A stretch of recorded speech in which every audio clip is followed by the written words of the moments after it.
ഉപേക്ഷിക്കപ്പെട്ട ഗോഡൗണിൻ്റെ ജനലുകളിൽ മഴ ആഞ്ഞടിച്ചു.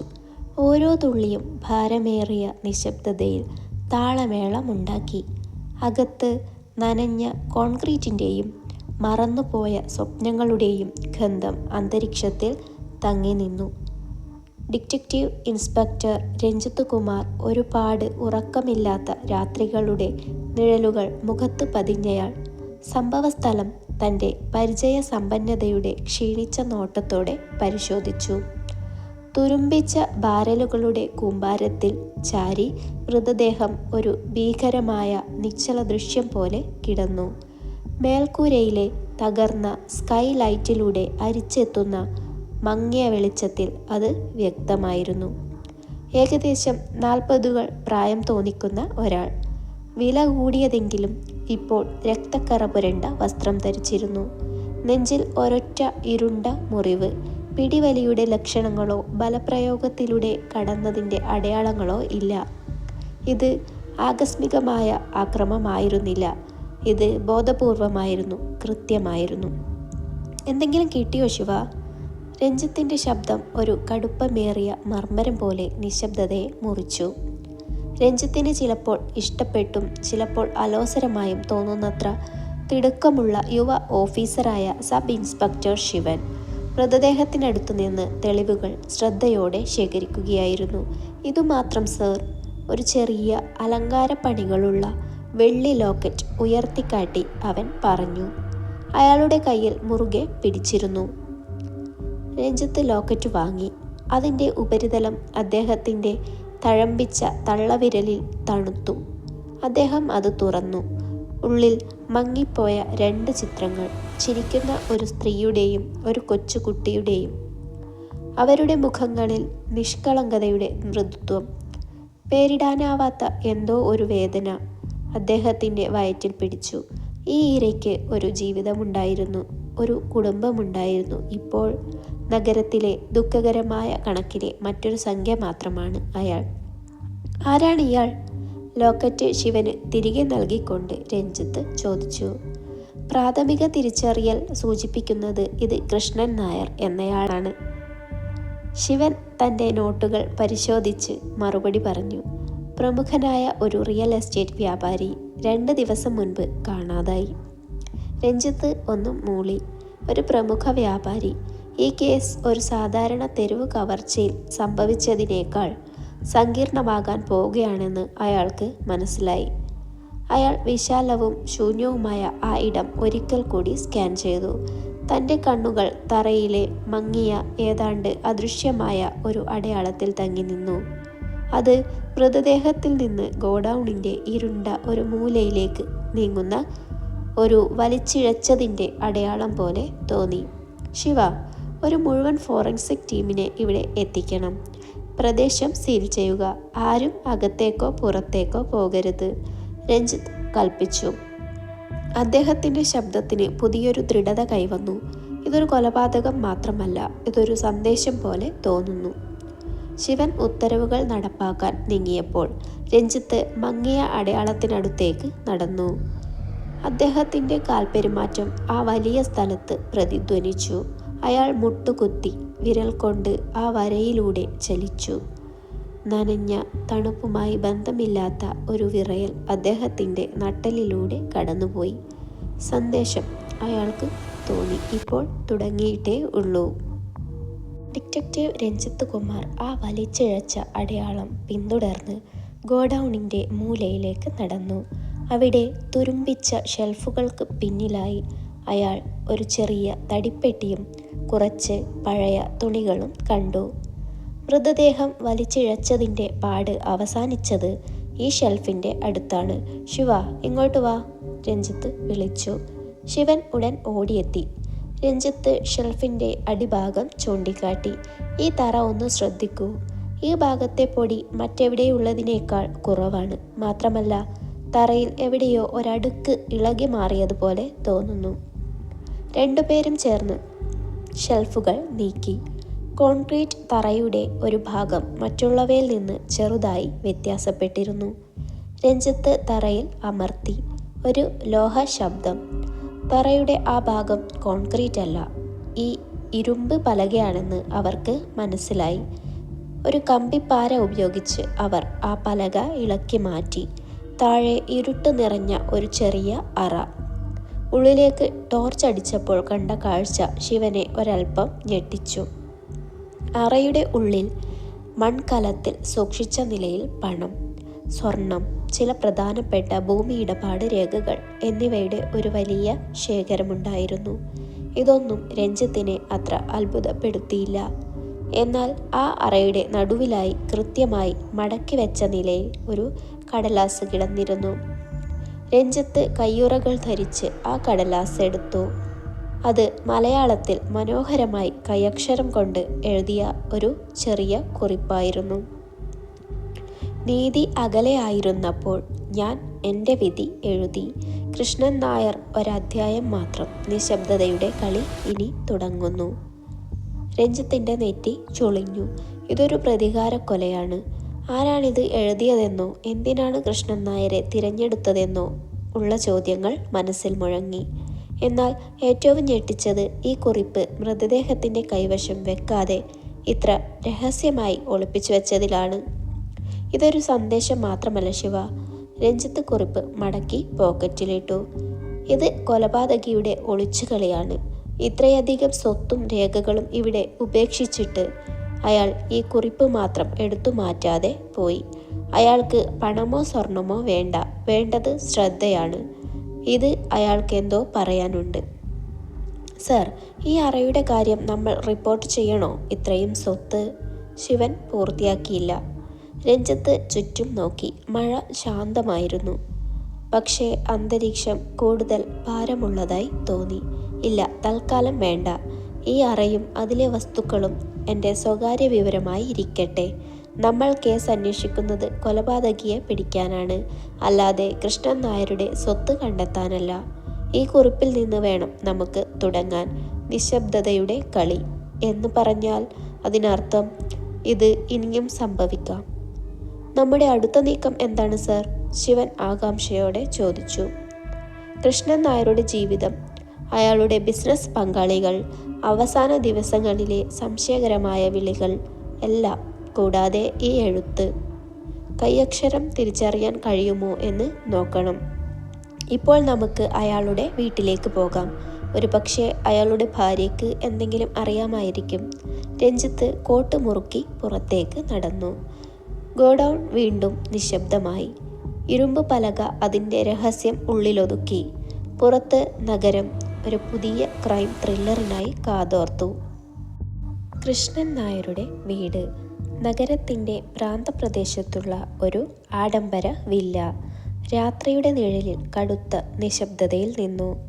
ഗേറ്റിന് പുറത്ത് പോലീസ് വാഹനം നിർത്തുമ്പോൾ അകത്ത് കനത്ത ദുഃഖത്തിൻ്റെയും അവിശ്വാസത്തിൻ്റെയും അന്തരീക്ഷം രഞ്ജിത്തിന് അനുഭവപ്പെട്ടു.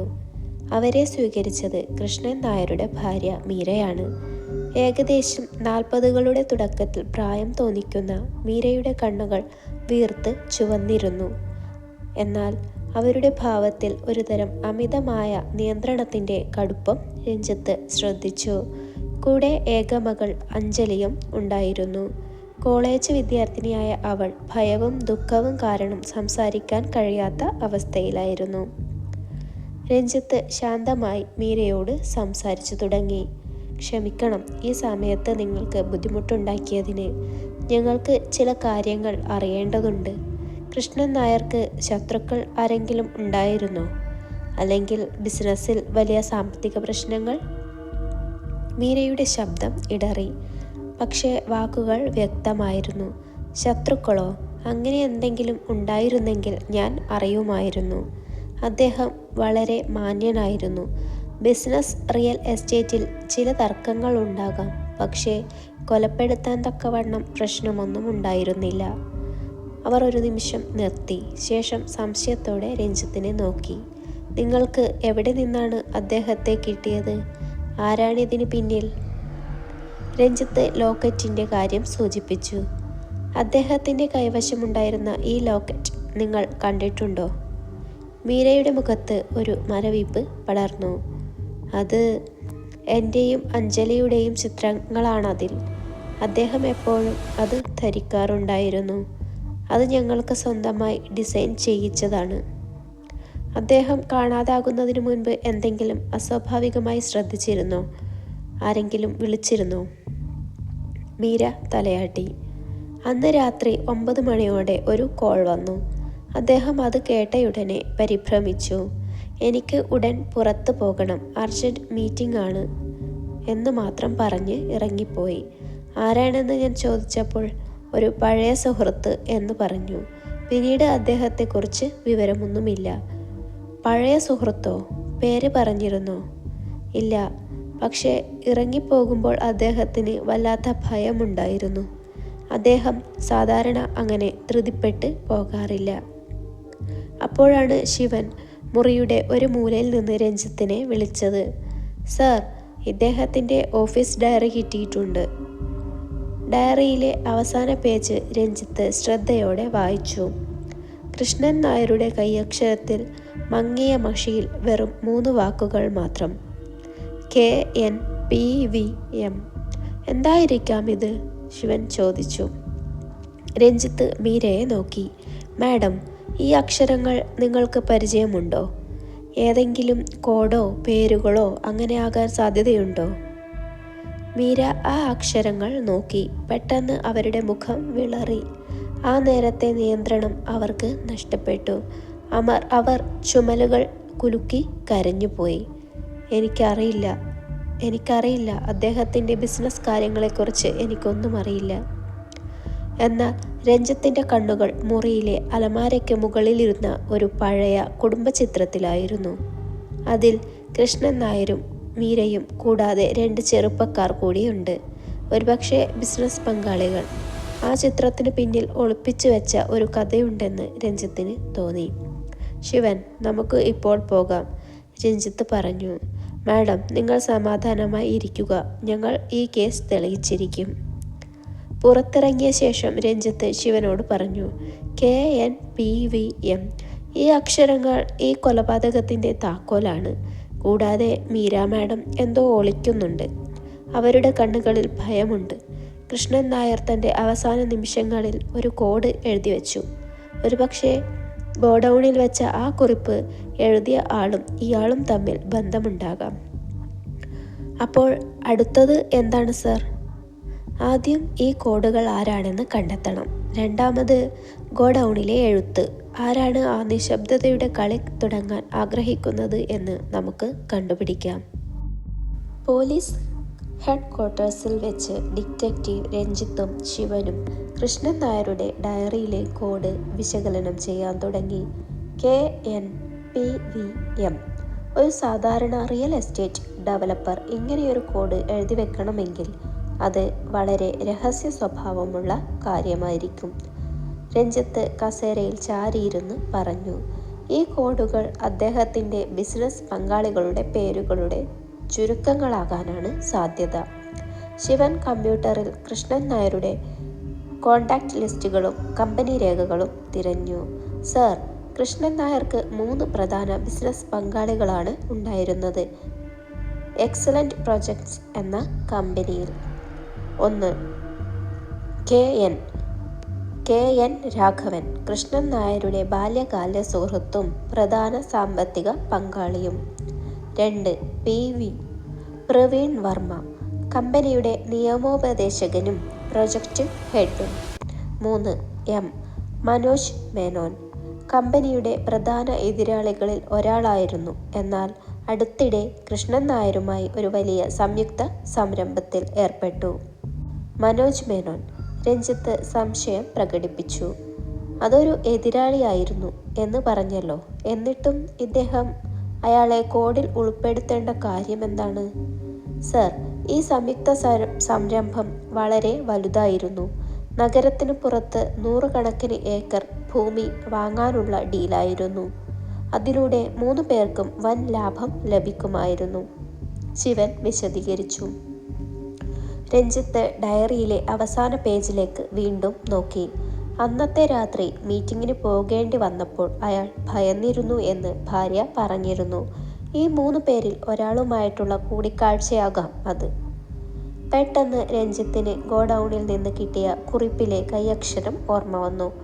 ശിവ, ഫോറൻസിക് ടീം ഗോഡൌണിൽ നിന്ന് ലഭിച്ച കുറിപ്പ് പരിശോധിച്ചിട്ടുണ്ടോ?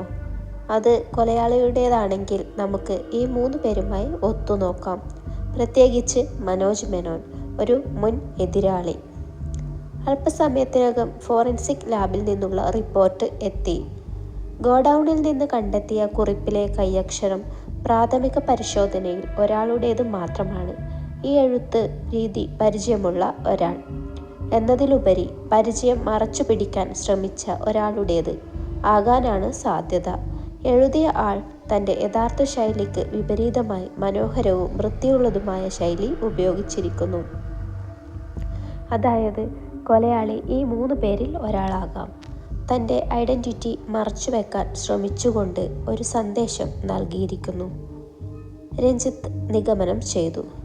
നമ്മൾ ഈ 3 നിഴലുകളെയും ചോദ്യം ചെയ്യണം. പ്രത്യേകിച്ച് കൃഷ്ണൻ നായർ കാണാതായ രാത്രിയിൽ അവർ എവിടെയായിരുന്നു എന്ന് അറിയണം. ആദ്യം KN രാഘവൻ. അദ്ദേഹം കൃഷ്ണൻ നായരുടെ എല്ലാ സാമ്പത്തിക ഇടപാടുകളിലും പ്രധാനിയാണ്, ശിവൻ നിർദ്ദേശിച്ചു. രഞ്ജിത്ത് തലയാട്ടി. അതെ, പണത്തിന് വേണ്ടിയുള്ള കൊലപാതകമാണെങ്കിൽ ഏറ്റവും കൂടുതൽ പ്രയോജനം ലഭിക്കുക KN രാഘവനായിരിക്കും.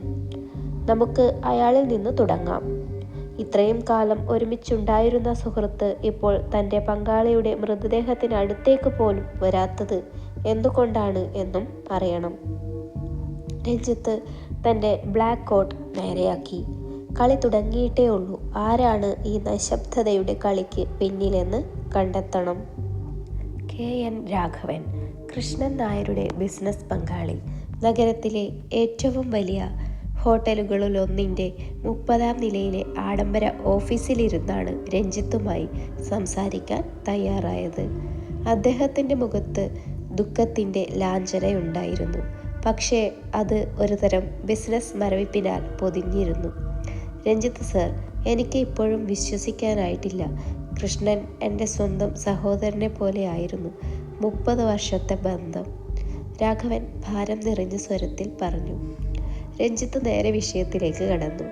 കൃഷ്ണൻ നായർ കാണാതായ രാത്രിയിൽ, അതായത് ബുധനാഴ്ച രാത്രി 9 മണിക്ക് ശേഷം താങ്കൾ എവിടെയായിരുന്നു? രാഘവൻ ഒരു നിമിഷം ആലോചിച്ചു. ബുധനാഴ്ച രാത്രി ഞാൻ എൻ്റെ വീട്ടിലായിരുന്നു. ഒരു കുടുംബ സുഹൃത്തുമായി അത്താഴം കഴിക്കുകയായിരുന്നു. എൻ്റെ ഭാര്യയും മകനും അത് സാക്ഷ്യപ്പെടുത്തും.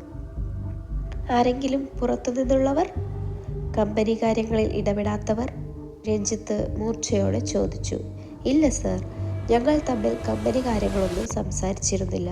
എൻ്റെ വീട്ടിലെ ജോലിക്കാരുണ്ടായിരുന്നു, അത്രമാത്രം. രഞ്ജിത്ത് ഡയറിയിലെ കോഡ് പുറത്തെടുത്തു. KNPVM. ഈ കോഡ് എന്തിനെക്കുറിച്ചാണെന്ന് താങ്കൾക്ക് അറിയാമോ? രാഘവൻ്റെ കണ്ണുകൾ കോഡിൽ പതിഞ്ഞു. അദ്ദേഹത്തിൻ്റെ ഭാവം ഒരൽപ്പം മാറി. പക്ഷേ അത് പെട്ടെന്ന് നിയന്ത്രിച്ചു. ഓ,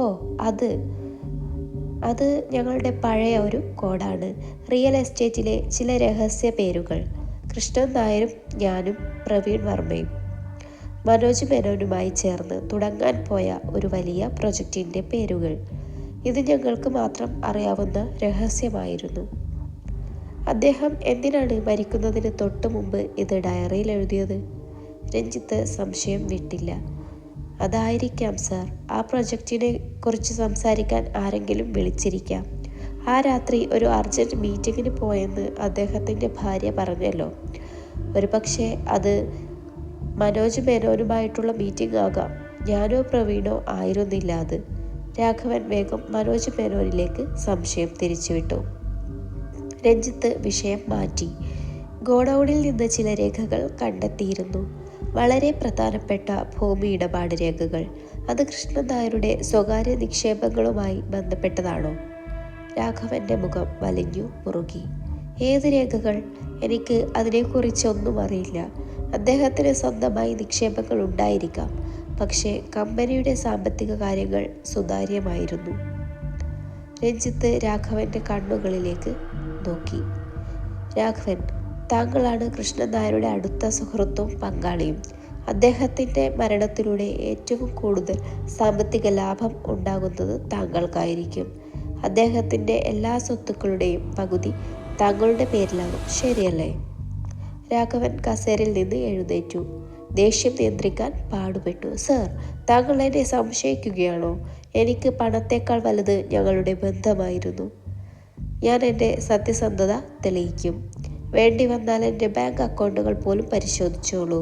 പക്ഷേ എനിക്കറിയാം, ഈ കൊലപാതകത്തിന് പിന്നിൽ മനോജ് മേനോനായിരിക്കും.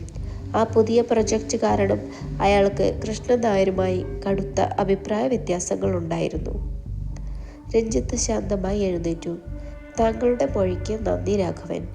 ഞങ്ങൾക്ക് താങ്കളുടെ വീട്ടിലെ ജോലിക്കാരുടെയും സുഹൃത്തിൻ്റെയും മൊഴികൾ പരിശോധിക്കേണ്ടതുണ്ട്. അതുവരെ താങ്കൾ നഗരം വിട്ട് പോകരുത്. പുറത്തിറങ്ങിയ ശേഷം ശിവൻ ചോദിച്ചു, സർ, രാഘവൻ പറയുന്നതിൽ സത്യമുണ്ടെന്ന് തോന്നുന്നുണ്ടോ? രഞ്ജിത്ത് തലയാട്ടി. അയാളുടെ പ്രതിരോധം വളരെ ശക്തമാണ് ശിവൻ. അതൊരു പക്ഷേ മനഃപൂർവ്വം മറച്ചു പിടിക്കുന്നതാകാം. പക്ഷേ അയാൾ മനോജ് മേനോനെ സംശയത്തിൻ്റെ നിഴലിലേക്ക് തള്ളിവിട്ടത് ശ്രദ്ധിച്ചില്ലേ? നമുക്ക് അടുത്തതായി പ്രവീൺ വർമ്മയെയും മനോജ് മേനോനെയും ചോദ്യം ചെയ്യണം. അതിനു മുമ്പ് ഗോഡൌണിലെ ആ കുറിപ്പിൻ്റെ കൈയക്ഷരം രാഘവൻ്റെ കൈയക്ഷരവുമായി ഒത്തുനോക്കാൻ ഫോറൻസിക് ലാബിലേക്ക് അയക്കണം. രഞ്ജിത്ത് മൊബൈലിൽ ഫോറൻസിക് ലാബിലേക്ക് കോൾ ചെയ്തു. ഞാനിപ്പോൾ അയക്കുന്ന കൈയക്ഷരം ഗോഡൌണിൽ നിന്ന് കിട്ടിയ കുറിപ്പിലെ കൈയക്ഷരവുമായി എത്രത്തോളം ചേരുന്നുണ്ടെന്ന് നോക്കണം. അടിയന്തരമായി റിപ്പോർട്ട് വേണം. കളി കൂടുതൽ മുറുകുന്നു എന്ന് രഞ്ജിത്തിന് തോന്നി. 3 നിഴലുകളിൽ ഒരാൾ തീർച്ചയായും കള്ളം പറയുകയാണ്. അടുത്തതായി ചോദ്യം ചെയ്തത് പ്രവീൺ വർമ്മയെയാണ്. കമ്പനിയുടെ നിയമോപദേശകനും പ്രൊജക്റ്റ് ഹെഡുമായ പ്രവീൺ രാഘവനെ പോലെ ആഡംബരത്തിലല്ല, മറിച്ച് ഒരു സാധാരണ ഓഫീസ് സജ്ജീകരണത്തിലാണ് ഇരുന്നത്. അയാളുടെ ഭാവം ഭയചകിതമായിരുന്നു. കണ്ണുകളിൽ ഉറക്കമില്ലായ്മയുടെ ക്ഷീണമുണ്ട്. സർ, എനിക്ക് കൃഷ്ണൻ നായർ സാറിൻ്റെ മരണം ഒരു ഷോക്കായിരുന്നു. ഞാനൊരു സാധാരണ ജീവനക്കാരൻ മാത്രമാണ്. ഈ പ്രശ്നങ്ങളിലൊന്നും എനിക്ക് പങ്കില്ല, പ്രവീൺ പരിഭ്രമത്തോടെ പറഞ്ഞു. സാധാരണ ജീവനക്കാരനോ? കൃഷ്ണൻ നായരുടെ ഡയറിയിൽ താങ്കളുടെ പേര് കോഡ് രൂപത്തിലുണ്ടല്ലോ. PV എന്നത് രഞ്ജിത്ത് ചൂണ്ടിക്കാട്ടി. അത് ഞാനും കൃഷ്ണൻ സാറും രാഘവൻ സാറും ചേർന്ന ഒരു സൗഹൃദ കൂട്ടായ്മയുടെ ഭാഗമായിരുന്നു. അതിനെക്കുറിച്ചാകാം. ഞാനാണ് എല്ലാ നിയമപരമായ കാര്യങ്ങളും നോക്കിയിരുന്നത്. ബുധനാഴ്ച രാത്രി 9 മണിക്ക് ശേഷം താങ്കൾ എവിടെയായിരുന്നു? പ്രവീൺ വല്ലാതെ വിയർത്തു. ഞാൻ ഒരു സുഹൃത്തിൻ്റെ വീട്ടിലായിരുന്നു. ഒരു സാധാരണ ഒത്തുചേരൽ. സുഹൃത്തിൻ്റെ പേര്? പ്രവീൺ പേര് പറഞ്ഞു. പക്ഷേ രഞ്ജിത്തിന് ആ വാക്കുകളിൽ വിശ്വാസം വന്നില്ല. കൃഷ്ണൻ നായരെ അവസാനം വിളിച്ചപ്പോൾ അത് ഒരു പഴയ സുഹൃത്താണെന്നാണ് പറഞ്ഞത്. അത് താങ്കളായിരുന്നോ? അല്ല സർ, തീർച്ചയായും അല്ല. പ്രവീൺ കുലുങ്ങിപ്പോയി. ഞാൻ അദ്ദേഹത്തെ വിളിച്ചിട്ടില്ല. ഞങ്ങൾക്ക് കമ്പനിയുമായി ബന്ധപ്പെട്ട് ചില പ്രശ്നങ്ങൾ ഉണ്ടായിരുന്നു. പക്ഷേ അത് കൊലപാതകത്തിൽ കലാശിക്കാൻ മാത്രം വലുതായിരുന്നില്ല. എന്തായിരുന്നു ആ പ്രശ്നങ്ങൾ? പ്രവീൺ മടിച്ചു നിന്നു. രഞ്ജിത്ത് കസേരയിലേക്ക് ചാരി കാത്തിരുന്നു. ഞങ്ങൾ പുതുതായി തുടങ്ങാൻ പോയ വലിയ പ്രൊജക്റ്റ്, മനോജ് മേനോനുമായി ചേർന്നുള്ള ഡീൽ. അതിൽ ചില നിയമപരമായ തടസ്സങ്ങൾ ഉണ്ടായിരുന്നു. നഗരത്തിന് പുറത്ത് വാങ്ങാൻ ഉദ്ദേശിച്ചിരുന്ന ഭൂമി യഥാർത്ഥത്തിൽ സർക്കാർ വക ഭൂമിയായിരുന്നു. ഈ വിവരം കൃഷ്ണൻ സാറിന് അറിയാമായിരുന്നു. രാഘവൻ സാറിന് അറിയാമായിരുന്നോ എന്ന് എനിക്ക് ഉറപ്പില്ല. രഞ്ജിത്ത് നെറ്റി ചുളിച്ചു. അതായത് കൃഷ്ണൻ നായർ സർക്കാർ ഭൂമി മറിച്ചു വിൽക്കാൻ ശ്രമിക്കുകയായിരുന്നോ? അതെ, കൃഷ്ണൻ സാർ അത് രഹസ്യമായി കൈകാര്യം ചെയ്തു വരികയായിരുന്നു. അതിൻ്റെ രേഖകൾ ഞാൻ അദ്ദേഹത്തിൻ്റെ ആവശ്യപ്രകാരം ഒരു രഹസ്യ സ്ഥലത്ത് സൂക്ഷിച്ചിരുന്നു. അതിൻ്റെ പേരിൽ രാഘവൻ സാറുമായി അദ്ദേഹം നിരന്തരം വഴക്കിട്ടിരുന്നു. ആ രഹസ്യ സ്ഥലം? പ്രവീൺ ചുറ്റും നോക്കി. ഭയത്തോടെ ശബ്ദം താഴ്ത്തി. ആ ഉപേക്ഷിക്കപ്പെട്ട ഗോഡൗൺ. പലപ്പോഴും ഞങ്ങളുടെ രഹസ്യ കൂടിക്കാഴ്ചകൾ അവിടെയായിരുന്നു. രഞ്ജിത്തിന് ഒരു ഞെട്ടലുണ്ടായി. ഗോഡൗൺ? എന്നാൽ പ്രവീൺ പറയുന്നത് മുഴുവൻ വിശ്വസിക്കാൻ അയാൾക്ക് കഴിഞ്ഞില്ല. ഗോഡൗണിൽ നിന്ന് ചില രേഖകൾ കണ്ടെത്തിയിട്ടുണ്ട്. അത് താങ്കൾക്ക് അറിയാമായിരുന്നോ? അറിയില്ലായിരുന്നു സർ. കൃഷ്ണൻ സാർ എല്ലാം രഹസ്യമായി സൂക്ഷിച്ചു. എന്നോട് ഈ ഭൂമി ഇടപാട് കേസ് എത്രയും പെട്ടെന്ന് ഒതുക്കി തീർക്കാൻ അദ്ദേഹം ആവശ്യപ്പെട്ടിരുന്നു. പെട്ടെന്ന് ശിവൻ ഒരു ഫോൺ കോളുമായി അകത്തേക്ക് വന്നു. കോൾ കട്ട് ചെയ്ത ശേഷം ശിവൻ രഞ്ജിത്തിൻ്റെ അടുത്തേക്ക് നീങ്ങി. സർ, ഫോറൻസിക് റിപ്പോർട്ട് വന്നു. KN രാഘവൻ്റെ കൈയക്ഷരം ഗോഡൌണിൽ നിന്ന് കിട്ടിയ കുറിപ്പിലെ കൈയക്ഷരവുമായി തികച്ചും യോജിക്കുന്നില്ല. രാഘവൻ കുറ്റക്കാരനല്ല. രഞ്ജിത്ത് പ്രവീൺ വർമ്മയെ നോക്കി. പ്രവീൺ വർമ്മയുടെ മുഖം ഭയത്താൽ കൂടുതൽ വികൃതമായിരുന്നു. പ്രവീൺ, താങ്കളുടെ കൈയക്ഷരം ഞങ്ങൾക്ക് ആവശ്യമുണ്ട്. കൂടാതെ താങ്കൾ ബുധനാഴ്ച രാത്രി സുഹൃത്തിൻ്റെ വീട്ടിലായിരുന്നു എന്നതിന് തെളിവ് തരാൻ കഴിയണം. ഇല്ലെങ്കിൽ സംശയം താങ്കളിലേക്ക് വരും. പ്രവീൺ തലകുനിച്ചു. സർ, എനിക്കൊന്നും ഒളിക്കാനില്ല. രഞ്ജിത്ത് എഴുന്നേറ്റു. ശിവൻ, പ്രവീൺ വർമ്മയെ നിരീക്ഷണത്തിൽ വെക്കുക. ഇപ്പോൾ നമ്മൾ പോകുന്നത് മനോജ് മേനോൻ്റെ അടുത്തേക്കാണ്. ഇയാൾ അറിയാതെയാണ് പ്രവീൺ പറയുന്നത് പോലെ കൃഷ്ണൻ നായർ നിയമവിരുദ്ധമായി സർക്കാർ ഭൂമി കച്ചവടം ചെയ്യാൻ നോക്കിയത് എങ്കിൽ ഇയാൾക്ക് കൃഷ്ണൻ നായരെ കൊല്ലാൻ മതിയായ കാരണമുണ്ട്, ബിസിനസ് തകർച്ച ഒഴിവാക്കാൻ. പ്രവീൺ വർമ്മയുടെ മുഖത്തെ ഭയം കണ്ടപ്പോൾ അയാൾ എന്തോ വലിയൊരു രഹസ്യത്തിൽ പങ്കാളിയാണ് എന്ന് രഞ്ജിത്തിന് ഉറപ്പായിരുന്നു. അത് കൊലപാതകമാണോ അതോ കൃഷ്ണൻ നായരുടെ നിയമവിരുദ്ധ ഇടപാടുകളോ? രഞ്ജിത്തും ശിവനും മനോജ് മേനോനെ ചോദ്യം ചെയ്യാൻ അദ്ദേഹത്തിൻ്റെ ആഡംബര ഫ്ലാറ്റിലെത്തി. നഗരത്തിലെ ഏറ്റവും ശക്തനായ റിയൽ എസ്റ്റേറ്റ് ഭീമന്മാരിൽ ഒരാളായ മനോജ് ശാന്തനും ആത്മവിശ്വാസമുള്ളവനുമായിരുന്നു. കൃഷ്ണൻ നായരുടെ മരണവാർത്ത അദ്ദേഹത്തെ അത്രയധികം ബാധിച്ചിട്ടില്ലെന്ന് തോന്നി. മിസ്റ്റർ മേനോൻ, കൃഷ്ണൻ നായരുമായി ചേർന്ന് നിങ്ങൾ ഒരു വലിയ സംയുക്ത സംരംഭത്തിൽ ഏർപ്പെട്ടിരുന്നു. ആ സമയത്ത് നിങ്ങൾ തമ്മിൽ എന്തെങ്കിലും തർക്കങ്ങളുണ്ടായിരുന്നോ? രഞ്ജിത്ത് നേരിട്ട് ചോദിച്ചു. മനോജ് മേനോൻ ചിരിച്ചു. തർക്കങ്ങളോ? ബിസിനസ് ആകുമ്പോൾ തർക്കങ്ങൾ സാധാരണമാണ് ഇൻസ്പെക്ടർ. പക്ഷേ ഞങ്ങളുടേത് ഒരുമിച്ചുള്ള ഏറ്റവും വലിയ ഡീലായിരുന്നു. ചെറിയ അഭിപ്രായ വ്യത്യാസങ്ങൾ മാറ്റിവെച്ച് മുന്നോട്ട് പോകാൻ ഞങ്ങൾ തീരുമാനിച്ചു. ഒരു കൊലപാതകത്തിലേക്ക് നയിക്കാൻ തക്കവണ്ണം പ്രശ്നങ്ങളൊന്നുമില്ല. ബുധനാഴ്ച രാത്രി 9 മണിക്ക് ശേഷം താങ്കൾ എവിടെയായിരുന്നു? കൃഷ്ണൻ നായർ ഒരു അടിയന്തര മീറ്റിങ്ങിന് പോയതായി അദ്ദേഹത്തിൻ്റെ ഭാര്യ പറഞ്ഞിരുന്നു. അത് താങ്കളുമായുള്ള കൂടിക്കാഴ്ച ആയിരുന്നോ? അല്ല, ഞാൻ എൻ്റെ ഫ്ലാറ്റിലായിരുന്നു. എൻ്റെ മാനേജർ മിസ് രേവതി അന്ന് രാത്രി എനിക്ക് വേണ്ടി ചില പേപ്പറുകൾ തയ്യാറാക്കാൻ ഇവിടെയുണ്ടായിരുന്നു. അവർ പോയ ശേഷം ഞാൻ വേറെ ആരുമായും സംസാരിച്ചിട്ടില്ല. മനോജ് ഒരു ഫോൺ കോൾ ലിസ്റ്റ് രഞ്ജിത്തിന് നേരെ നീട്ടി. എൻ്റെ കോൾ ലിസ്റ്റ് നോക്കിക്കോളൂ. അദ്ദേഹത്തെ ഞാൻ വിളിച്ചിട്ടില്ല, അദ്ദേഹം എന്നെയും വിളിച്ചിട്ടില്ല. രഞ്ജിത്ത് പേപ്പറുകൾ വാങ്ങി. കൃഷ്ണൻ നായർ സർക്കാർ ഭൂമി മറിച്ചു വിൽക്കാൻ ശ്രമിച്ചതിനെക്കുറിച്ച് താങ്കൾക്ക് എന്തറിയാം? മനോജ് മേനോൻ്റെ പുരികം ഉയർന്നു. അത്ഭുതമല്ല, ഒരുതരം അറിവുണ്ടായിരുന്ന ഭാവമായിരുന്നു അത്. ഓ, പ്രവീൺ വർമ്മയുടെ വിവരമായിരിക്കും. അതെ ഇൻസ്പെക്ടർ, ആ ഡീലിൽ ചില നിയമപ്രശ്നങ്ങളുണ്ടെന്ന് എനിക്ക് സംശയമുണ്ടായിരുന്നു. അതുകൊണ്ടാണ് ഞാനുമായിട്ടുള്ള കരാർ ഒപ്പിടുന്നതിന് മുൻപ് കൃഷ്ണൻ നായരോട് രേഖകൾ സുതാര്യമാക്കാൻ ആവശ്യപ്പെട്ടത്. അദ്ദേഹം അതിന് തയ്യാറായില്ല. ഞങ്ങൾ തമ്മിലുണ്ടായിരുന്ന പ്രശ്നം അതായിരുന്നു. പക്ഷേ ഞാൻ അദ്ദേഹത്തെ കൊല്ലില്ല. കാരണം ഈ ഡീലിൽ പൂർത്തിയാക്കാൻ അദ്ദേഹത്തിൻ്റെ സാന്നിധ്യം എനിക്ക് ആവശ്യമായിരുന്നു. കൃഷ്ണൻ നായരുടെ ഡയറിയിൽ താങ്കളുടെ പേര് കോഡ് രൂപത്തിൽ എഴുതി വെച്ചത് കാരണം എന്താണ്? അത് ഞാൻ രാഘവനുമായി ചർച്ച ചെയ്തിരുന്നു. ആ പ്രൊജക്റ്റിൻ്റെ കോഡ് പേരുകളായിരുന്നു അവ. മറ്റെന്തെങ്കിലും ഉണ്ടെന്ന് തോന്നുന്നില്ല. രഞ്ജിത്ത് മനോജിൻ്റെ മൊഴികൾ ശ്രദ്ധയോടെ കേട്ടു. രാഘവനും പ്രവീണും മനോജും പരസ്പരം വിശ്വസിക്കാത്തവരാണെന്ന് വ്യക്തം. എല്ലാവരും പരസ്പരം സംശയത്തിൻ്റെ നിഴലിലേക്ക് തള്ളിവിടുന്നു. പെട്ടെന്നാണ് ശിവൻ്റെ മൊബൈൽ ബെൽ അടിച്ചത്. അത് ഫോറൻസിക് ലാബിൽ നിന്നുള്ള കോളായിരുന്നു. ശിവൻ കോൾ അറ്റൻഡ് ചെയ്തു. സംഭാഷണത്തിനിടയിൽ അവൻ്റെ മുഖം മാറി. കോൾ കട്ട് ചെയ്ത ശേഷം ശിവൻ രഞ്ജിത്തിൻ്റെ അടുത്തേക്ക് നീങ്ങി. സർ, പുതിയ റിപ്പോർട്ട് വന്നു. പ്രവീൺ വർമ്മയുടെ കൈയക്ഷരം ഗോഡൌണിൽ നിന്ന് കിട്ടിയ കുറിപ്പിലെ കൈയക്ഷരവുമായി തികച്ചും പൊരുത്തപ്പെടുന്നില്ല.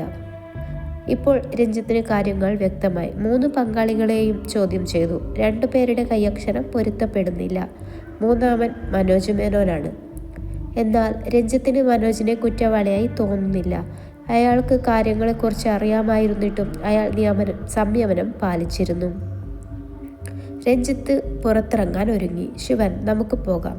മനോജ് മേനോനെ ഇപ്പോൾ ചോദ്യം ചെയ്യേണ്ടതില്ല.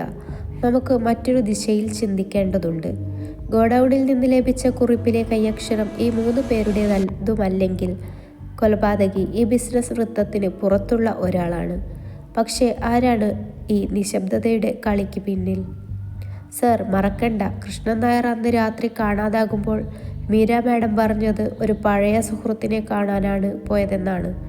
ഈ 3 പേരൊഴികെ മറ്റൊരു പഴയ സുഹൃത്ത് ആകാനാണ് സാധ്യത. രഞ്ജിത്ത് തലയാട്ടി. അതെ, അത് തന്നെയാണ് അടുത്ത വഴിത്തിരിവ്. നമുക്ക് മീര മാഡത്തെ വീണ്ടും കാണണം. അവരുടെ വീട്ടിൽ വെച്ച് കണ്ട ആ പഴയ കുടുംബചിത്രം ഓർമ്മയില്ലേ? അതിലുണ്ടായിരുന്ന ആ 2ാമത്തെ ചെറുപ്പക്കാരൻ ആരാണെന്ന് കണ്ടുപിടിക്കണം. ഒരു പക്ഷേ ആ 4ാമത്തെ നിഴലായിരിക്കാം ഈ കേസിൻ്റെ താക്കോൽ. രഞ്ജിത്തും ശിവനും വീണ്ടും കൃഷ്ണൻ നായരുടെ വീട്ടിലെത്തി. മീര ഇപ്പോൾ കുറച്ചുകൂടി ശാന്തയായിരുന്നു. എങ്കിലും ഭയം അവരുടെ കണ്ണുകളിൽ നിന്ന് മാഞ്ഞിട്ടില്ല. മാഡം, ഞങ്ങൾ അവസാനമായി ഒരു കാര്യം കൂടി അറിയാനാണ് വന്നത്. നിങ്ങളുടെ വീട്ടിലെ ഒരു പഴയ കുടുംബചിത്രം ഞാൻ കണ്ടിരുന്നു. അതിൽ കൃഷ്ണൻ നായരും താങ്കളും കൂടാതെ 2 ചെറുപ്പക്കാർ കൂടെയുണ്ടായിരുന്നു. ആ കൂട്ടത്തിൽ KN രാഘവനാണ് ഒരാൾ. മറ്റേയാൾ ആരായിരുന്നു? രഞ്ജിത്ത് നേർക്കുനേർ ചോദിച്ചു. രഞ്ജിത്ത് ആ ചോദ്യം ചോദിച്ചപ്പോൾ മീരയുടെ മുഖത്തെ ഭാവം നിമിഷ നേരം കൊണ്ട് തകർന്നു വീണു. അവരുടെ കണ്ണുകളിൽ കണ്ണുനീരിനൊപ്പം ഒരു വലിയ രഹസ്യം മറച്ചുവെച്ചതിൻ്റെ ഭാരമുണ്ടായിരുന്നു. അത് അനന്തകൃഷ്ണനാണ്, മീര പതുക്കെ പറഞ്ഞു. ആ പേര് അവരുടെ ചുണ്ടുകളിൽ ഒരു വേദനയായി മാറി. ആരാണ് ഈ അനന്തകൃഷ്ണൻ? കൃഷ്ണൻ്റെ ഉറ്റ സുഹൃത്തായിരുന്നു. കോളേജ് കാലം മുതൽ ഒപ്പമുണ്ടായിരുന്നയാൾ. ഞങ്ങളുടെ 4 പേരുടെയും സൗഹൃദം വളരെ വലുതായിരുന്നു. പക്ഷേ 10 വർഷം മുൻപ് അയാൾ അമേരിക്കയിലേക്ക് പോയി. പിന്നീട് ഞങ്ങളുമായി ബന്ധമൊന്നുമില്ല. അനന്തകൃഷ്ണൻ എന്ത് ജോലിയാണ് ചെയ്തിരുന്നത്? എന്തുകൊണ്ടാണ് ബന്ധം നിലച്ചത്? രഞ്ജിത്ത് ചോദ്യങ്ങൾ തുടർന്നു. അയാൾ ഒരു എഴുത്തുകാരനായിരുന്നു, കവിയായിരുന്നു. റിയൽ എസ്റ്റേറ്റിൽ ഒട്ടും താല്പര്യമില്ലായിരുന്നു. സത്യം പറഞ്ഞാൽ എൻ്റെ ആദ്യ പ്രണയം അനന്തകൃഷ്ണനായിരുന്നു. മീരയുടെ ശബ്ദം പൂർണ്ണമായും ഇടറി. കൃഷ്ണനും അനന്തനും എൻ്റെ പിന്നാലെ ഉണ്ടായിരുന്നു. ഒടുവിൽ ഞാൻ കൃഷ്ണനെ വിവാഹം കഴിച്ചു. അതിനുശേഷമാണ് അനന്തൻ അമേരിക്കയിലേക്ക് പോയത്. പിന്നീട് കൃഷ്ണൻ അവനെക്കുറിച്ച് സംസാരിച്ചിട്ടില്ല. ഇതായിരുന്നു ആ പഴയ സുഹൃത്ത്. മാഡം, നിങ്ങൾ ബുധനാഴ്ച രാത്രിയിൽ പറഞ്ഞ ആ പഴയ സുഹൃത്ത് അനന്തകൃഷ്ണനാകാൻ സാധ്യതയുണ്ടോ? അടുത്തിടെയായി അയാൾ കൃഷ്ണൻ നായരെ ബന്ധപ്പെട്ടിരുന്നോ? മീരയുടെ കണ്ണുകൾ നിറഞ്ഞു തുളുമ്പി. എനിക്കറിയില്ലായിരുന്നു. പക്ഷേ 2 ആഴ്ച മുൻപ് അനന്തൻ തിരികെ വന്നതായി ഒരു ഫോൺ കോൾ സംസാരത്തിൽ നിന്ന് ഞാൻ കേട്ടിരുന്നു. കൃഷ്ണൻ വല്ലാത്ത ടെൻഷനിലായിരുന്നു. അയാൾ അനന്തനെ ഒഴിവാക്കാൻ ശ്രമിച്ചിരുന്നു. രഞ്ജിത്ത് ഡയറിയിലെ കോഡ് പുറത്തെടുത്തു. KNPVM. ഈ കൂട്ടത്തിൽ A ഇല്ല. എന്നിട്ടും കൃഷ്ണൻ നായർ അവസാനം കാണാൻ പോയത് ഒരു പക്ഷേ അനന്തകൃഷ്ണനെ ആകാം. എന്തുകൊണ്ടാണ് കൃഷ്ണൻ നായർ അനന്തനെ ഒഴിവാക്കാൻ ശ്രമിച്ചത്? വെറുമൊരു പഴയ പ്രണയത്തിൻ്റെ പേരിൽ മാത്രമായിരിക്കില്ല. എനിക്കൊരു കാര്യത്തിൽ സംശയമുണ്ട് സർ. ശിവൻ പെട്ടെന്ന് ഇടപെട്ടു. ആ ഗോഡൌണിൽ നിന്ന് കിട്ടിയ കുറിപ്പിലെ കൈയക്ഷരം വളരെ മനോഹരമായിരുന്നു. ഒരു എഴുത്തുകാരൻ്റേതിന് സമാനമായ ശൈലി. രഞ്ജിത്തിൻ്റെ കണ്ണുകൾ തിളങ്ങി. അത് തന്നെയാണ് കാര്യം ശിവൻ.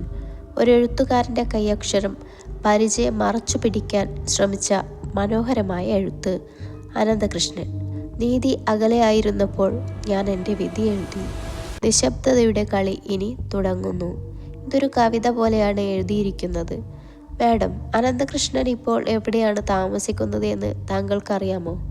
രഞ്ജിത്ത് ചോദിച്ചു. മീര ചുമലുകൾ കുലുക്കി. അറിയില്ല. ഒരുപക്ഷേ കൃഷ്ണൻ്റെ പഴയ സാധനങ്ങൾ സൂക്ഷിച്ചിരുന്ന ആ ലോക്കറിൽ എന്തെങ്കിലും ഉണ്ടാകാം. രഞ്ജിത്ത് ഉടൻ തന്നെ കൃഷ്ണൻ നായരുടെ സ്വകാര്യ ലോക്കൽ തുറന്നു. അതിൽ നിന്ന് ഒരു പഴയ അഡ്രസ്സ് ബുക്ക് കിട്ടി. അതിലെ അവസാനത്തെ പേജിൽ മങ്ങിയ മഷിയിൽ ഒരു വിലാസം. Ananthakrishnan, heritage home stay, Kovalam. Sivan, നമുക്ക് കോവളത്തേക്ക് പോകാം. ഈ കേസിൻ്റെ താക്കോൽ 4ാമത്തെ നിഴലായ അനന്തകൃഷ്ണൻ്റെ കയ്യിലാണ്. ഗോഡൗണിലെ രഹസ്യവും ഈ കൊലപാതകത്തിൻ്റെ യഥാർത്ഥ കാരണവും നമുക്ക് അവിടെ വെച്ച് അറിയാൻ സാധിക്കും. ഒടുവിൽ കേസിൻ്റെ നിഗൂഢതയുടെ തിരശീല ഉയരാൻ തുടങ്ങുകയായിരുന്നു. കോവളത്തെ തിരക്കിനിടയിൽ ശാന്തമായ ഒരു കുന്നിൻ്റെ മുകളിലുള്ള ഹെറിറ്റേജ് ഹോം സ്റ്റേയിൽ രഞ്ജിത്തും ശിവനും എത്തിച്ചേർന്നു. സന്ധ്യ മയങ്ങുന്ന സമയം. കടലിൻ്റെ ശബ്ദം മാത്രം കേൾക്കാം. അനന്തകൃഷ്ണൻ മെലിഞ്ഞ് താടിയും മുടിയും നീണ്ട് ഗൗരവമുള്ള കണ്ണുകളോടെ അവിടെയുള്ള ഒരു വരാന്തയിലിരുന്ന് എന്തോ എഴുതുകയായിരുന്നു. ഒരു സാധാരണ എഴുത്തുകാരൻ്റെ ശാന്തതയല്ല, മറിച്ച് ഒരുതരം തീവ്രമായ വൈകാരികത അയാളുടെ മുഖത്ത് നിഴലിച്ചിരുന്നു. രഞ്ജിത്ത് അയാളെ സമീപിച്ച് സ്വയം പരിചയപ്പെടുത്തി. അനന്തകൃഷ്ണൻ പേടിയില്ലാതെ തലയുയർത്തി നോക്കി. കൃഷ്ണൻ നായരെ എവിടെയാണ് കാണാൻ പോയതെന്നറിയാൻ വന്നതാണോ ഇൻസ്പെക്ടർ? അനന്തൻ്റെ ചോദ്യം രഞ്ജിത്തിനെ ഞെട്ടിച്ചു. അതായത് നിങ്ങൾക്കറിയാമായിരുന്നു കൃഷ്ണൻ നായർ കൊല്ലപ്പെട്ടു എന്ന്? ഞാൻ അറിഞ്ഞിരുന്നു. കൃഷ്ണനെ ഞാൻ കാണാൻ പോയിരുന്നു. പക്ഷേ കൊലപാതകി ഞാനല്ല. എങ്കിലും ഞാൻ തന്നെയാണ് ഈ കളിയുടെ സൂത്രധാരൻ. അനന്തൻ പേപ്പറിൽ എഴുതിക്കൊണ്ടിരുന്ന പേന താഴെ വെച്ചു. വേണ്ട, അവിടെ ഇരിക്കുക. എൻ്റെ കഥ, അതായത് കൃഷ്ണൻ്റെ യഥാർത്ഥ കഥ നിങ്ങൾക്ക് കേൾക്കേണ്ടി വരും. അനന്തൻ തുടർന്നു. കൃഷ്ണനും രാഘവനും പ്രവീണും ചേർന്ന് കുറച്ചു വർഷങ്ങൾക്ക് മുൻപ് ഒരുപാട് പാവപ്പെട്ടവരുടെ ഭൂമി തട്ടിയെടുത്തിരുന്നു. ആ കൂട്ടത്തിൽ ഒരാൾ എൻ്റെ സ്വന്തം അനുജത്തിയുടെ ഭർത്താവായിരുന്നു. അവർ കബളിക്കപ്പെട്ടു. അവർക്ക് ആത്മഹത്യ ചെയ്യേണ്ടി വന്നു. എൻ്റെ സഹോദരിയും മകനും അനാഥരായി. കൃഷ്ണൻ നായർ അവരുടെ ദുരിതത്തിന് കാരണക്കാരനുമായി. എന്നിട്ട് നിങ്ങൾ എന്തിന് അമേരിക്കയിലേക്ക് പോയി? അന്ന് എനിക്ക് അവരോട് ഏറ്റുമുട്ടാനുള്ള ശക്തിയില്ലായിരുന്നു. ഞാൻ പോയത് പ്രതികാരം മറക്കാനല്ല, അതിനുള്ള വഴി കണ്ടെത്താനായിരുന്നു. ഞാൻ 1 വർഷം മുൻപ് തിരിച്ചെത്തി, എഴുത്തുകാരനായി. കൃഷ്ണൻ നായരെ ഞാൻ രഹസ്യമായി നിരീക്ഷിച്ചു. അവരുടെ റിയൽ എസ്റ്റേറ്റ് ഇടപാടുകൾ, പ്രത്യേകിച്ച് സർക്കാർ ഭൂമി കൈക്കലാക്കാനുള്ള ശ്രമം ഞാൻ മനസ്സിലാക്കി. പ്രവീൺ വർമ്മയുടെ നീക്കങ്ങളും ഞാൻ അറിഞ്ഞിരുന്നു. അപ്പോൾ ഗോഡൗണിലെ ആ കുറിപ്പ്, നിശബ്ദതയുടെ കളി, അത് ഞാൻ എഴുതിയതാണ്. അനന്തൻ സമ്മതിച്ചു. അതൊരു മുന്നറിയിപ്പായിരുന്നു. കൃഷ്ണൻ നായർ അയാളെ വിളിച്ചപ്പോൾ ഞാൻ ഗോഡൗണിൽ വെച്ച് കാണാൻ ആവശ്യപ്പെട്ടു. അവിടെ വെച്ച് ഞാൻ കൃഷ്ണനെ ഭീഷണിപ്പെടുത്തി. അയാളുടെ എല്ലാ രഹസ്യങ്ങളും വെളിപ്പെടുത്തുമെന്നും നിയമപരമായി ശിക്ഷിക്കുമെന്നും പറഞ്ഞു. ഞാൻ അവിടെ രേഖകൾ ഉപേക്ഷിച്ചത് നിങ്ങൾ ശ്രദ്ധിക്കാനാണ്. അയാൾ ഭയന്നു. ഞാനാണ് കൊലപാതകി എന്ന് വരുത്തി തീർക്കാൻ എനിക്ക് കഴിഞ്ഞിരുന്നെങ്കിൽ അയാളുടെ പാവപ്പെട്ട ഇരകൾക്ക് നീതി ലഭിക്കുമല്ലോ എന്ന് ഞാൻ ആഗ്രഹിച്ചു. അപ്പോൾ കൊലപാതകി നിങ്ങളല്ലെങ്കിൽ കൃഷ്ണൻ നായരെ കൊന്നതാര്? നിങ്ങൾ പോയ ശേഷം ഗോഡൗണിൽ ആരാണ് വന്നത്? അനന്തൻ ഒരു പുഞ്ചിരിയോടെ രഞ്ജിത്തിനെ നോക്കി. ഞാൻ ഭീഷണിപ്പെടുത്തി പോയ ശേഷം കൃഷ്ണൻ നായർ തൻ്റെ ജീവൻ രക്ഷിക്കാൻ ആദ്യം വിളിച്ചത് KN രാഘവനെയാണ്. അയാൾക്കറിയാമായിരുന്നു രാഘവൻ്റെ ലക്ഷ്യം പണമായിരുന്നു എന്ന്. രാഘവനുമായി അദ്ദേഹം ഗോഡൗണിൽ വെച്ച് വീണ്ടും കണ്ടുമുട്ടി. അവിടെ വെച്ച് കാര്യങ്ങൾ കൈവിട്ടുപോയി. പെട്ടെന്ന് ശിവൻ ഓടി വന്നു. സർ, ഫോറൻസിക് ലാബിൽ നിന്ന് വീണ്ടും വിളി വന്നു. KN രാഘവൻ്റെയും പ്രവീൺ വർമ്മയുടെയും കൈയക്ഷരം ഗോഡൗണിൽ നിന്ന് കിട്ടിയ കുറിപ്പുമായി പൊരുത്തപ്പെടുന്നില്ല എന്നായിരുന്നു ആദ്യ റിപ്പോർട്ട്. എന്നാൽ രണ്ടാമത് ഞങ്ങൾ രാഘവൻ്റെ മറ്റ് ചില രേഖകളിലെ ഒപ്പുകൾ പരിശോധിച്ച് താരതമ്യം ചെയ്തപ്പോൾ രാഘവൻ്റെ കൈയക്ഷരം ഗോഡൗണിലെ എഴുത്തുമായി പൊരുത്തപ്പെടുന്നില്ല. പക്ഷേ മറ്റൊരാൾ. ആര്? രഞ്ജിത്ത് ആകാംക്ഷയോട് ചോദിച്ചു. ശിവൻ മൊബൈലിലെ മെസ്സേജ് രഞ്ജിത്തിന് കാണിച്ചു കൊടുത്തു. സർ, ഫോറൻസിക് ലാബിലെ വിദഗ്ധർ ഇപ്പോൾ നൽകിയ റിപ്പോർട്ട് അനുസരിച്ച് കൃഷ്ണൻ നായരുടെ ഡയറിയിലെ അവസാന പേജിൽ കണ്ട 3 അക്ഷരങ്ങൾ KN PVM എന്നിവയിലെ KN രാഘവനെ സൂചിപ്പിക്കുന്നു. എന്നാൽ കൃഷ്ണൻ നായരുടെ ഭാര്യയായ മീരയുടെ കൈയക്ഷരമാണ് ഗോഡൗണിലെ കുറിപ്പുമായി സാമ്യമുള്ളത്. അതായത് ആ കുറിപ്പ് എഴുതിയത് മീരയാകാനാണ് സാധ്യത. രഞ്ജിത്ത് ഞെട്ടലോടെ അനന്തകൃഷ്ണനെ നോക്കി. അനന്തൻ പുഞ്ചിരി തൂകി. അവൾ എൻ്റെ കഥ പൂർത്തിയാക്കി ഇൻസ്പെക്ടർ. രഞ്ജിത്ത് കുമാർ മൊബൈൽ സന്ദേശത്തിൽ നിന്ന് കണ്ണെടുത്ത് അനന്തകൃഷ്ണനെ നോക്കി. മീര, അവളാണോ ആ കുറിപ്പ് എഴുതിയത്? നിങ്ങൾ അവളോട് എന്താണ് പറഞ്ഞത്? അനന്തൻ്റെ മുഖത്ത് പ്രതികാരത്തിൻ്റെ ഒരു മങ്ങിയ ചിരിയുണ്ടായിരുന്നു. ഞാൻ അവളോടൊന്നും പറഞ്ഞില്ല ഇൻസ്പെക്ടർ. കൃഷ്ണനെ ഭീഷണിപ്പെടുത്തി ഞാൻ പോന്ന ശേഷം അവൾ എൻ്റെ കയ്യിൽ നിന്ന് ഒരു പഴയ കവിത ബുക്ക് വാങ്ങിയിരുന്നു. അതിലെ ഒരു പേജിൽ എൻ്റെ കൈയക്ഷരത്തിൽ എഴുതിയ ചില വരികളുണ്ടായിരുന്നു. നീതി അകലെയായിരുന്നപ്പോൾ എന്ന വരി തുടങ്ങുന്ന ആ കവിതയുടെ ശൈലി അവൾ അനുകരിച്ചു. എന്തിന്? മീര, അവൾ കൃഷ്ണൻ്റെ ഭാര്യയായിരുന്നു. എന്നാൽ അവൾ എൻ്റെ പഴയ പ്രണയിനിയുമായിരുന്നു. അവൾക്ക് കൃഷ്ണൻ്റെ ക്രൂരതകളെക്കുറിച്ച് അറിയാമായിരുന്നു. അയാൾ തട്ടിയെടുത്ത ഭൂമിയിൽ എൻ്റെ അനുജത്തിയുടെ കുടുംബവും ഉൾപ്പെട്ടിരുന്നു എന്ന് അവൾ മനസ്സിലാക്കി. കൃഷ്ണൻ കാണാതായ രാത്രി എൻ്റെ ഭീഷണി കേട്ട് ഭയന്ന് രാഘവനെ വിളിക്കാനായി ഗോഡൗൺ തുറന്നപ്പോൾ അവൾ അവിടെയുണ്ടായിരുന്നു. കൃഷ്ണൻ നായർ ഒരധ്യായം മാത്രം എന്ന എൻ്റെ കവിതയിലെ വരികൾ അവൾ പകർത്തി എഴുതിയത് അവൾക്ക് കൃഷ്ണനോടുണ്ടായിരുന്ന വെറുപ്പ് കാരണമാണ്. രഞ്ജിത്ത് വേഗത്തിൽ കാര്യങ്ങൾ കൂട്ടിച്ചേർത്തു. കൃഷ്ണൻ നായർ അടിയന്തര മീറ്റിങ്ങിന് പോയപ്പോൾ മീര അവനെ രഹസ്യമായി പിന്തുടർന്നു. ഗോഡൗണിൽ വെച്ച് കൃഷ്ണൻ നായർ രാഘവനെ വിളിക്കാനോ പ്രവീണിനെ വിളിക്കാനോ ശ്രമിച്ചപ്പോൾ അവൾ ആ ലോക്കറ്റ് എടുത്ത് അവിടെ വെച്ച് കുത്തിക്കൊന്നു. അയാൾ ആത്മരക്ഷയ്ക്കായി ലോക്കറ്റിൽ മുറുകെ പിടിച്ചിരുന്നു. അനന്തൻ സ്ഥിരീകരിച്ചു. അവളായിരുന്നു കൃഷ്ണൻ നായരുടെ ഏറ്റവും അടുത്തയാളും ഏറ്റവും വലിയ ശത്രുവും. അവൾക്ക് അയാളെ കൊല്ലാനുള്ള വൈകാരിക കാരണമുണ്ടായിരുന്നു. എൻ്റെ സഹോദരിയുടെ കുടുംബത്തോടുള്ള നീതിയും കൃഷ്ണൻ്റെ ക്രൂരമായ പ്രവൃത്തികളോടുള്ള വെറുപ്പും. പക്ഷേ കൊലപാതകത്തിന് ശേഷം അവൾ ഗോഡൗണിലെ അറയിൽ നിങ്ങൾ ഉപേക്ഷിച്ചു പോയ കുറിപ്പിലെ കൈയക്ഷരം അനുകരിച്ച് തൻ്റെ പ്രതികാര കുറിപ്പ് എഴുതിവെച്ച് കേസ് വഴിതിരിച്ചു വിട്ടു. എന്തിനാണ് ആ സ്വത്ത് ഗോഡൗണിൽ ഉപേക്ഷിച്ചത്? അവർക്ക് പണം ആവശ്യമുണ്ടായിരുന്നില്ലേ? ശിവൻ ചോദിച്ചു. പണമോ? അവർക്കതിൽ താല്പര്യമില്ലായിരുന്നു, രഞ്ജിത്ത് പറഞ്ഞു. മീര കൃഷ്ണൻ നായരുടെ സ്വത്തിൽ നിന്ന് മോചനം നേടാൻ ആഗ്രഹിച്ചു. ആ സ്വത്ത് മുഴുവൻ അയാളുടെ അവിശുദ്ധ ബന്ധങ്ങളുടെ ഓർമ്മപ്പെടുത്തലായിരുന്നു. അവൾക്ക് വേണ്ടത് നീതിയാണ്, അല്ലെങ്കിൽ തൻ്റെ പ്രതികാരം ലോകം അറിയണം. രഞ്ജിത്ത് ഉടൻ തന്നെ മീരയെ അറസ്റ്റ് ചെയ്യാനുള്ള നീക്കങ്ങൾ തുടങ്ങി. കേസിൻ്റെ ചുരുളുകൾ അഴിഞ്ഞിരുന്നു. ഒരു എഴുത്തുകാരൻ്റെ ഭീഷണി ഒരു കൊലപാതകത്തിന് തിരികൊളുത്തി. ഭർത്താവിൻ്റെ ക്രൂരതകളിൽ മനം നൊന്ത ഒരു ഭാര്യ തൻ്റെ കൈയക്ഷരം അനുകരിച്ച് ഒരു കൊലയാളി കുറിപ്പ് എഴുതിവെച്ച് കേസ് വഴിതിരിച്ചുവിട്ടു. അനന്തകൃഷ്ണൻ എഴുന്നേറ്റു കടലിലേക്ക് നോക്കി. എൻ്റെ സഹോദരിക്ക് നീതി കിട്ടി ഇൻസ്പെക്ടർ. ഇത് എൻ്റെ കഥയുടെ ക്ലൈമാക്സ് മാത്രമാണ്. നിയമത്തിന് മീരയെ ശിക്ഷിക്കാം, പക്ഷേ നീതി അവൾക്കൊപ്പമുണ്ട്. രഞ്ജിത്ത് അനന്തനെ നിരീക്ഷണത്തിൽ വെക്കാൻ ശിവന് നിർദ്ദേശം നൽകി. അവസാനം നിശബ്ദതയുടെ കളിക്ക് പിന്നിൽ ഒരു പഴയ പ്രണയവും നഷ്ടപ്പെട്ട കുടുംബത്തിനായുള്ള പ്രതികാരവും. ഒടുവിൽ സത്യം വെളിപ്പെടുത്താൻ ഒരു സ്ത്രീയുടെ കൈയക്ഷരം അനുകരിച്ച ഭാര്യയുടെ ആസൂത്രണമായിരുന്നു എന്ന് പോലീസ് മനസ്സിലാക്കി.